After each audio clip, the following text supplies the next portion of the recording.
94.3 माई FM पर जीना इसी का नाम है मैं, आप हैं माही के साथ। महिमा उछल पड़ी। लव लेटर, वो भी आज के जमाने में। कलर पेपर पर हाथों से बनाया हुआ ड्राइंग, हार्ट्स और अंदर स्केच पेन से किया हुआ रेड कलर, कुछ खुशबू भी थी शायद। किसने भेजा होगा? सिर्फ इतना लिखा था, महिमा तुम अच्छी लड़की हो, बस इतना ही। पीछे भी कुछ नहीं लिखा था। फिर भी उसका रोम रोम खिल उठा। क्या करे, उम्र ही ऐसी थी। हाथ में कागज लेके कई बार पढ़ा। मम्मा ने तो पूछा भी, महिमा किसका हाथ है? अगर बैंक से है तो पापा के ड्रॉर में रख देना। महिमा हंस पड़ी और सोचने लगी, किसने लिखा होगा? बस कॉलेज जाती थी और घर आती थी। कोई फ्रेंड सर्कल नहीं था जिसके साथ घूमने जा सके, कैंटीन में बैठ सके या फिल्में देखने जा सके। एक ऋतु फ्रेंड थी बस। किसने लिखा होगा फिर? कोई देखता भी होगा उसे। सांवली सी थी, कद भी छोटा था, देखने में ठीक ठाक थी, फिर भी अच्छी लड़की है ऐसा किसे ख्याल आया होगा? वैसे अच्छी लड़की तो है ही, माँ बाप की इकलौती संतान है, समझदार है, घर में काम करती है, कोई जिद नहीं करती।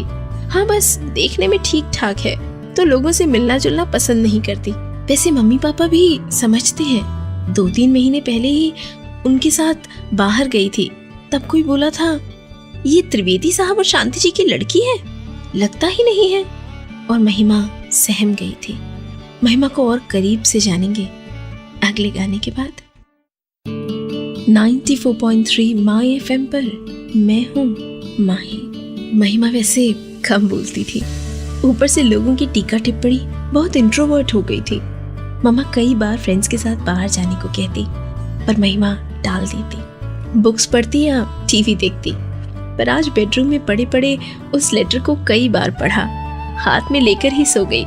3-4 दिन तो कॉलेज में ढूंढने का प्रयास भी किया, पर कौन हो सकता है ये ख्याल नहीं आया। कई दिन बीत गए, उस खत को भूल ही गई थी कि फिर से एक दिन एक खत आया, महिमा के नाम।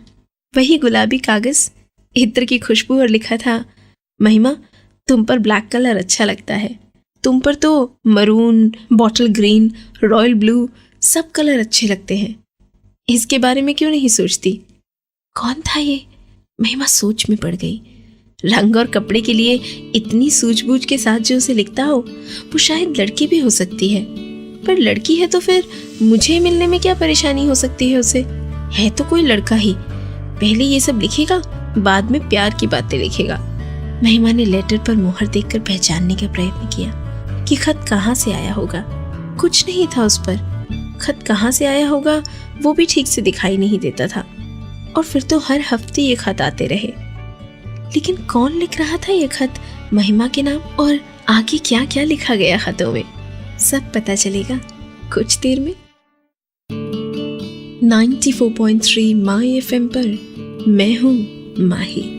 किसी खत में मार्केट में आई जावेद अली की नई एल्बम के लिए लिखा होता, या फिर इसी खत में फिल्म लंच बॉक्स देखने की गुजारिश होती। महिमा के लिए ये लव लेटर था। बाकी तो ये खत गूगल जैसा था, सब कुछ बताता था। बस यहाँ सवाल नहीं पूछे जा सकते थे। महिमा पर भी इन खतों का असर हो रहा था। ये खत जैसे जीवन जीने की राह दिखा रहे थे। बातचीत में काफी खुल गई थी महिमा। नए कपड़े पहनती, अच्छा पढ़ती, अच्छी फिल्में देखती। एक अनजान हाथ था जो उसे जीवन से ऊपर उठाने में मदद कर रहा था। मम्मी पापा को कुछ पता नहीं था। वो तो महिमा में आए इस बदलाव को देखकर खुश हो रहे थे। कारण उन्हें कहाँ पता था। महिमा भी कुछ कहती नहीं थी। पता नहीं क्यों बचपन से महिमा पापा से बहुत कम बात करती। अच्छा था, वो भी ज्यादा पूछते नहीं थे। महिमा की शादी की बात चल रही थी अब तो, और खत में लिखा था, महिमा तुम शादी के सच्चे अर्थ को जरूर समझ पाओगी, ऑल द बेस्ट। कौन था जो महिमा के जीवन के इस पड़ाव में भी उसका हाथ थामे हुआ था? जानिए कुछ पलों में। 94.3 माई एफएम पर मैं हूँ माही।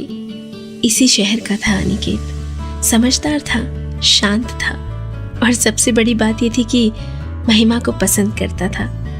दोनों की शादी हो गई। शादी के बाद कई वक्त तक महिमा को खत नहीं मिला। महिमा परेशान रहने लगी। अब उसका एड्रेस जो बदल गया था, शायद खत ना ही आए। फिर 7-8 महीने बाद महिमा को एक खत मिला। उसमें लिखा था, महिमा, मुझे पता था तुम्हारा स्वभाव इतना अच्छा है कि तुम घर में सबको अपना बना लोगी। अनिकेत को आश्चर्य हो रहा था। उसने पूछा भी खत के बारे में। महिमा ने खत अनिकेत को दिखाया। अब अनिकेत को शंका भी हुई। महिमा, ये जरूर तुम्हें सालों से पहचानता होगा। अगर ये कल उठकर तुम्हारे सामने आ जाए तो तुम मुझे छोड़ के तो नहीं चली जाओगी ना?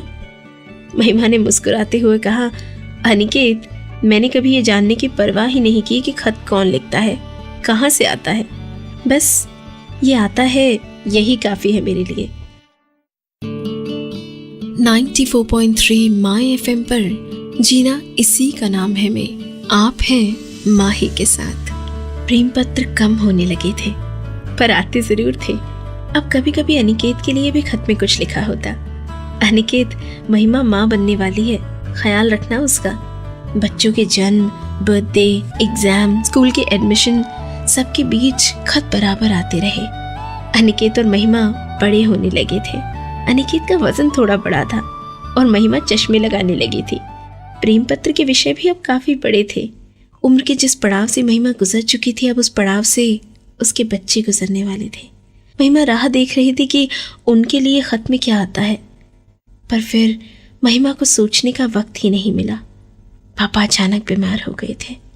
हॉस्पिटल, डॉक्टर्स, टेस्ट, दवाई, नीले पर्दे, सफ़ेद यूनिफॉर्म, नहीं बच पाए पापा। महिमा सुन्न हो गई जैसे। उसकी आंखों में तो उस दिन आंसू ही नहीं आए। जीवन अपनी गति से चलने लगा, पर महिमा अपने जीवन को संभाल नहीं पा रही थी। मम्मी अकेली हो गई थी। वैसे हमेशा महिमा मामा के करीब ही रहती। पापा के साथ तो बस काम की ही बातें होती, उनकी मौजूदगी कभी महसूस ही नहीं होती थी। पर आज पापा नहीं थे तो उनकी गैर मौजूदगी बहुत महसूस हो रही थी। महिमा समझ नहीं पाती थी कि खुद को संभाले या मम्मा को। ऐसे में उसके प्रेम पत्र भी नहीं आए थे।